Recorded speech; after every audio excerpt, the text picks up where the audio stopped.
Ladies and gentlemen, it's another big day from Mercedes-Benz, and today, well, we've seen two new SUVs, one of them being electric, and now, of course, the company is also getting a changeover, a new person taking control of operations, and for the first time, we've got Santosh Iyer, who is the first Indian to head Mercedes-Benz in India. So, Santosh, welcome to TOI Auto, the show, and thank you so much for speaking to us. Thanks for joining us. Brilliant. So, before we get into the details about these lovely two SUVs here, first of all, you're taking on a big role, big change. So, immediately, what is the biggest challenge and the opportunity that you see in front of you? For me, the biggest challenge is trying to make our customers deliver cars. We have now 7,000 odd orders. The supply chain challenges have not gone out. I would say we have started second shift operations, and we have to somehow see how we can cater to this demand that's there and give customers cars on time that we have committed. So that's one big challenge in front of us at this stage. Opportunities, I think this 2022 has been a revealing year for us. We are now 28 years in India, and for the first time we see such a strong order bank position. It shows the maturity of the market. We are also seeing a big shift to top-end luxury vehicles. So, our share in the top-end luxury vehicles have gone up significantly compared to pre-COVID times. The growth rate is the highest in cars, more than ₹1 crore. So, we see the market really maturing to the luxury space, and that gives us confidence that the market will grow in good double digits in years to come also. So, that's where the opportunity lies, and of course, with products, how can we encash these opportunities in the future? So, Santosh, now, launching the GLB, which is a conventional IC in powertrain and an electric vehicle, same vehicles, different versions. What was the idea behind launching both of them at the same time? For us, we have to offer the choice to the customer because EVs are still emerging. It's still not fully accepted by many consumers. They still like to go with the conventional combustion engines, the petrol and the diesel cars. So we thought that's a given because for us, the starting point was a 7-seater in the 50 to 1 crore segment where it's a vacant space. We have the GLC, which is our largest selling SUV, and we have a lot of demand and customer need where they want a versatile car with space. Not everyday use for space, but occasionally when parents comes to visit or when they go for vacationing, they need a bit of more space. So I think the 7-seater fits perfectly well for these customers. Then to add to that, when we have a portfolio, the EV there, why not offer that to the customer? And there are many customers who are already saying, I want this EVs today. And then there's a set of conservative customers who says, let me buy an ICE now, a combustion engine, and next car would be an EV. So I think we have fortunate enough to have a product portfolio which we can offer for different types of customer segments, and we said let's launch everything together. Also, we have harmonized the residual values between a combustion engine and a EV. We have harmonized the service in the warranty. So this comes with an 8-year battery warranty. The GLB will come with an 8-year engine and transmission warranty. So for a customer now, it's about drivetrain. What you want to drive, what you want to experience, and he can have or she can have a choice of cars. And Santosh, it's not the first electric car launched by Mercedes. You've had a couple of them. So you've had some understanding from the market, feedback from the consumers. What is the kind of split do you see between both of these SUVs going forward? When we started planning, we were saying 60% odd should be the combustion engines and around 40% will be the EVs. But once we announced that all three are going to come in, we are almost seeing a 50-50 kind of a shift between the ICE and the EVs. So we are also monitoring it closely, and then of course the good part is we can change our ordering. We can also try to get what the customer wants. But yes, there would be some waiting period for both these car lines. The way we see the initial demand, the moment we started announcing that we will introduce, we have already customers coming to showrooms and trying to book these cars. And you also mentioned, Santosh, at the beginning of this conversation, you already have more than 7,000 orders waiting. Now you have these two new SUVs coming in, and like you said, a lot of interest in EVs.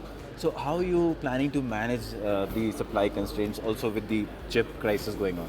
So frankly, our production colleagues are really doing their best now to manage the supply chain, get the components in.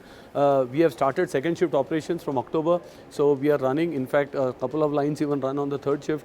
But the issue is not the India capacity. The issue is the supply chain bottleneck, because we cannot ship a car out even if one part is pending. So some of these are challenges that we face in today's time. And as I said, we are doing everything, chartering planes, carrying components and parts to trying to work in multiple shifts. So this is our biggest, you can say, challenge. But if I look at how we are delivering cars, we are able to, the production has really gone up. We are able to deliver cars. During October, we delivered close to 1500 cars, but we also got orders for more than 1500 cars. So that's the good part of it, that the demand is there. People are still ready to wait for 3 to 6 months to get their car. And we would love to reduce this to around 2 months. Frankly speaking, we would like to deliver as early as possible to customers. And during your presentation, you also mentioned something like on Diwali, you had these in-car communication, the messages going on. A very interesting thing. Going forward, does Mercedes-Benz India also have any plans of kind of pushing the penetration of these messages, because it's a direct, unavoidable communication with the customer?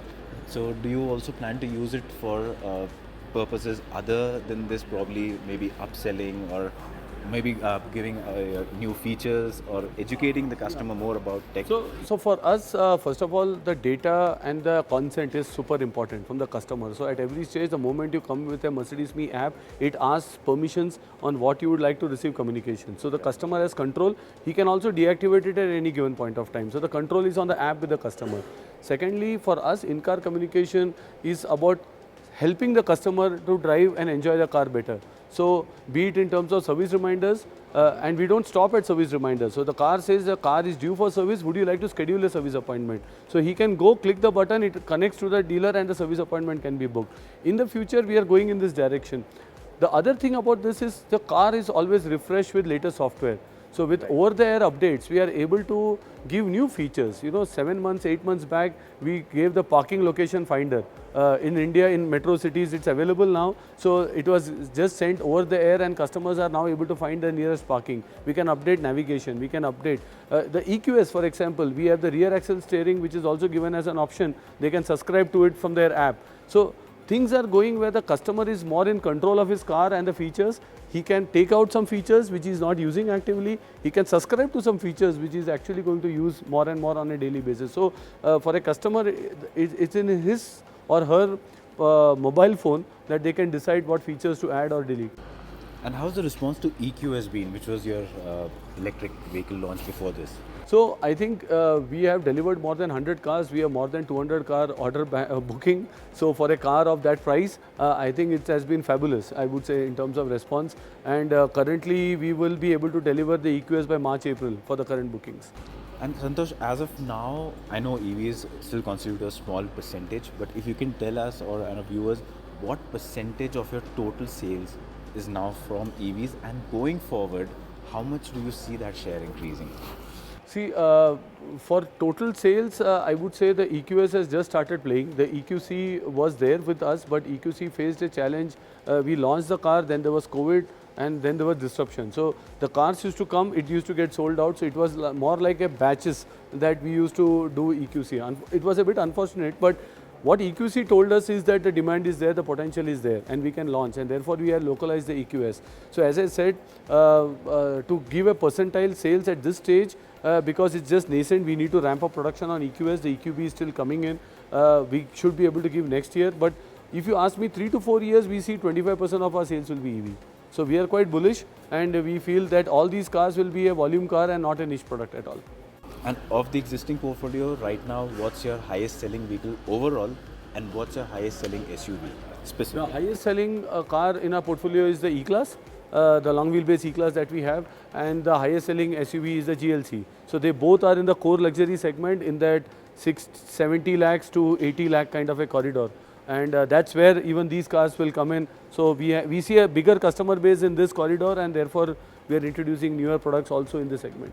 And there's a lot of push, a lot of demand for SUVs. But if I remember correctly, Mercedes had a very high share of sedans.